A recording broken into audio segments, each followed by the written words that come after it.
জাতীয় নাগরিক কমিটির মুখ্য সংগঠক সার্জিস আলম বলেছেন, যতদিন অন্যায়ের বিরুদ্ধে ও সঠিক পথে আছেন, আমরা ছাত্র শিবিরের সাথে একসাথে কাজ করব। বাংলাদেশ ইসলামী ছাত্র শিবিরকে ২৪-এর অভ্যুত্থানে প্রত্যক্ষ এবং পরোক্ষভাবে পেয়েছেন বলেও জানান সার্জিস আলম। মঙ্গলবার রাজধানীর সোহরাওয়ার্দী উদ্যানে ছাত্র শিবিরের কেন্দ্রীয় সদস্য সম্মেলন ২০২৪-এ বক্তব্য প্রদানকালে তিনি এসব কথা বলেন। তিনি বলেন, ২৪-এর গণ অভ্যুত্থানে সহযোদ্ধা ছাত্র শিবির লড়াইয়ে গুরুত্বপূর্ণ ভূমিকা পালন করেছে।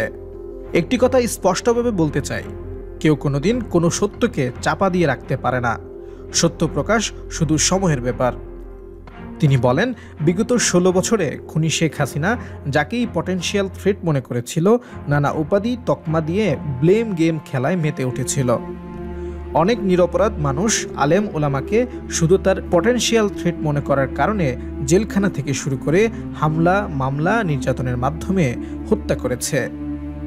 বৈষম্য বিরোধী ছাত্র আন্দোলনের এই অন্যতম সংগঠক বলেন, বাংলাদেশ ইসলামী ছাত্র শিবির সহ এমন অনেক সংগঠন ও ব্যক্তি ছিল যাদের স্বাধীন বাংলাদেশে বেঁচে থাকাটা দুঃসাধ্য করে রেখেছিলেন খুনি শেখ হাসিনা।